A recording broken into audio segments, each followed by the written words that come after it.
अमित और सरिता शादी के बाद पहली बार सरिता के गांव धौलपुर जा रहे होते हैं।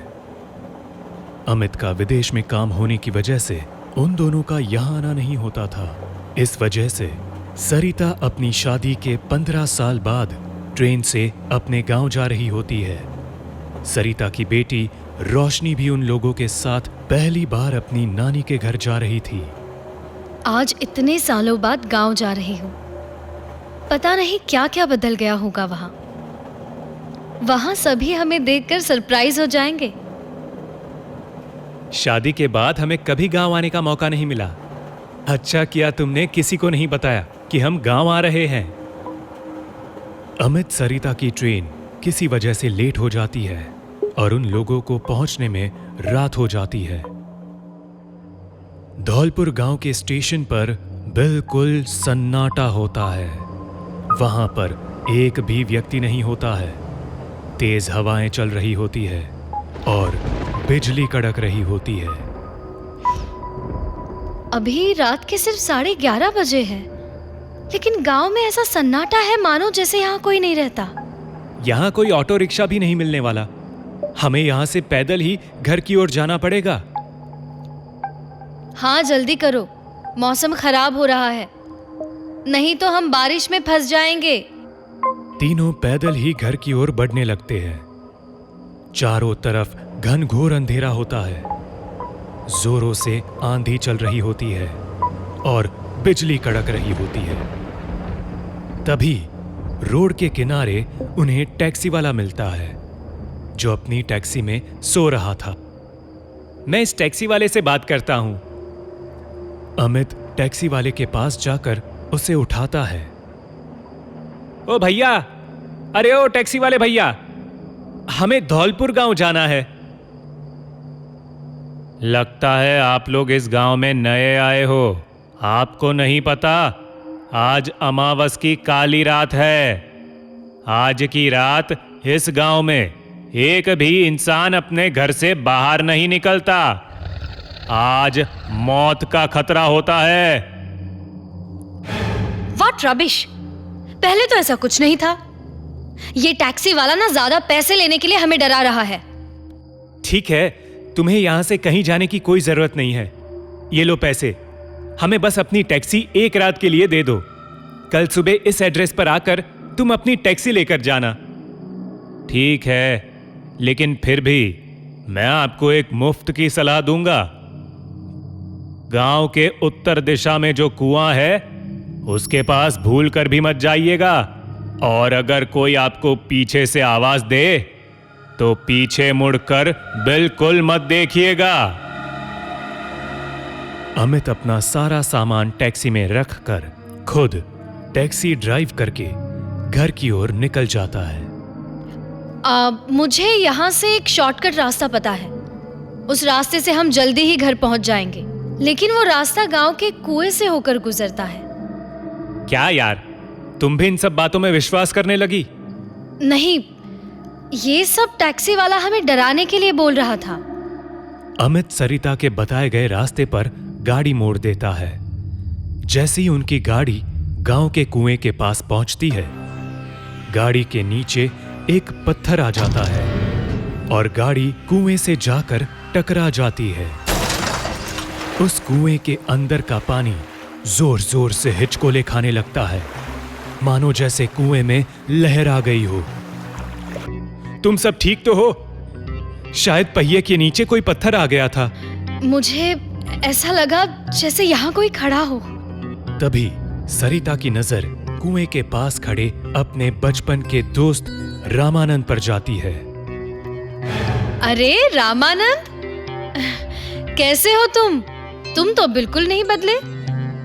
और ये गांव में इतना सन्नाटा क्यों है? और तुम यहाँ अकेले क्या कर रहे हो? अमावस की काली रात, ये रात मौत की रात होती है। आज कोई नहीं बचेगा, सब खत्म हो जाएंगे। सरिता को रामानंद की बात बहुत अजीब लगती है। वो दोनों वहां से अपने घर की ओर निकल पड़ते हैं और थोड़ी ही देर में अपने घर पहुंच जाते हैं। कुछ देर गेट पर दस्तक देने के बाद सरिता की मां शांता हाथ में मशाल लिए गेट खोलती है। अरे माँ, ये क्या कर रही हो? हमें मारने का इरादा है क्या? तुम लोग इतनी रात को, वो भी आज अमावस की रात को? ये सब सरिता का आइडिया था, आप लोगों को सरप्राइज देने का। और ये अमावस की रात का क्या लगा रखा है पूरे गांव में?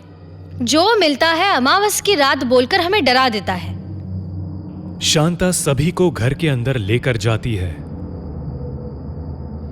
तुम्हें नहीं पता, तुम्हारे शादी के बाद इस गांव में क्या क्या हो चुका है। कई लोग अपनी जान गंवा चुके हैं। हमारे बाबा की जान भी इस अमावस की काली रात ने ली है। रास्ते में रामानंद मिला था, वो भी ऐसी ही बातें कर रहा था। क्या क्या कहा तुमने? रामानंद मिला था? हाँ, गांव के पुराने कुएं के पास। लेकिन आप उसका नाम सुनकर इतना चौंक क्यों गई? क्योंकि आज से 15 साल पहले उसकी मौत हो चुकी है।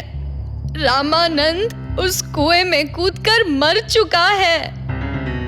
ये सुनकर सभी के होश उड़ जाते हैं। सरिता को समझ नहीं आ रहा था कि उसने जिसे कुएं के पास देखा वो आखिर था कौन।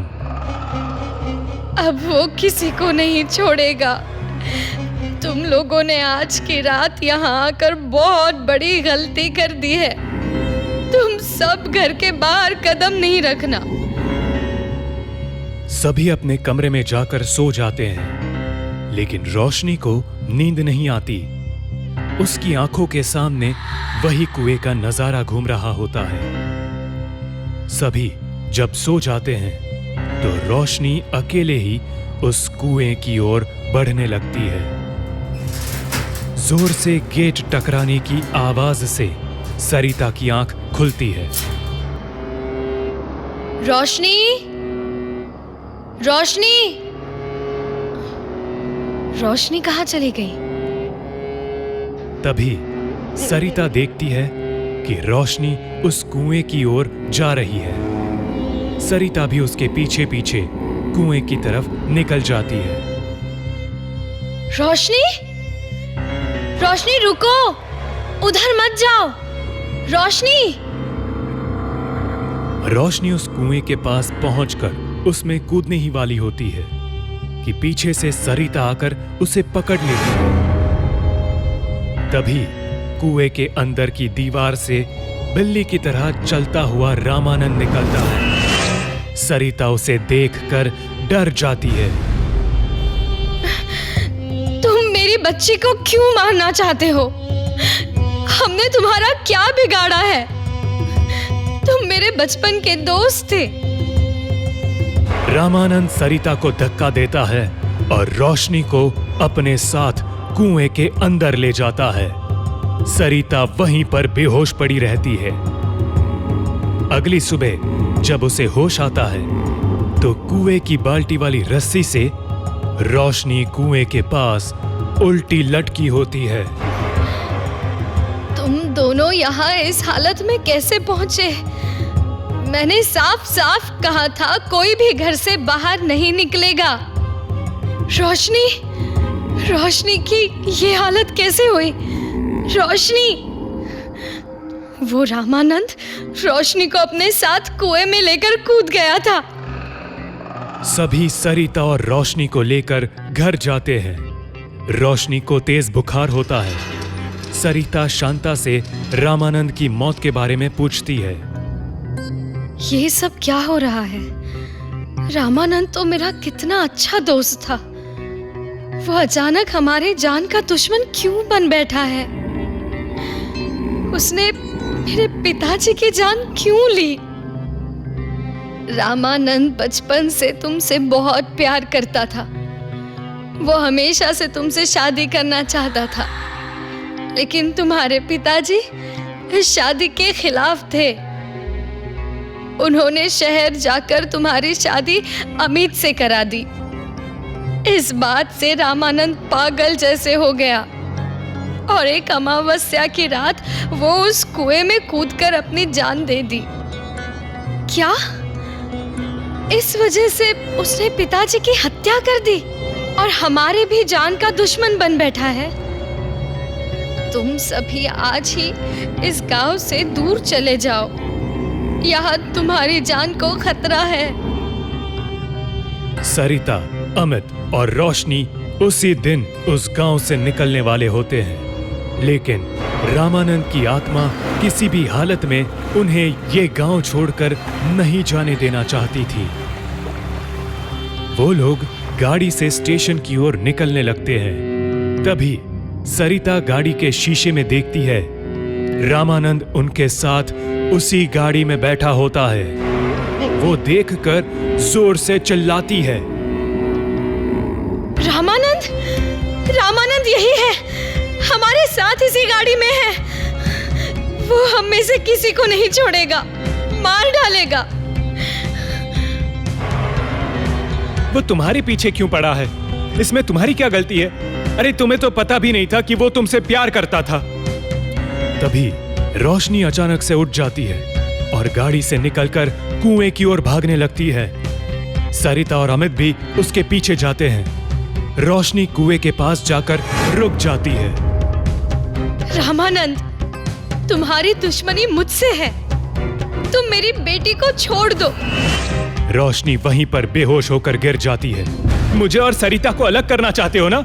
लेकिन मैं तुम्हारा ये मंसूबा पूरा नहीं होने दूंगा। रामानंद अमित को हवा में उड़ाते हुए दूर फेंक देता है। मैं आज तक तुम्हारा इंतजार करता रहा, लेकिन तुम मेरी कभी नहीं हो सकोगी।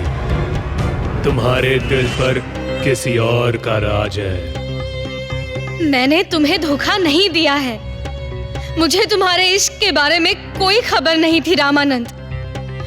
मैंने अपने जीवन में अमित से प्यार किया है। रामानंद कुएं के पानी में हमेशा के लिए गायब हो जाता है।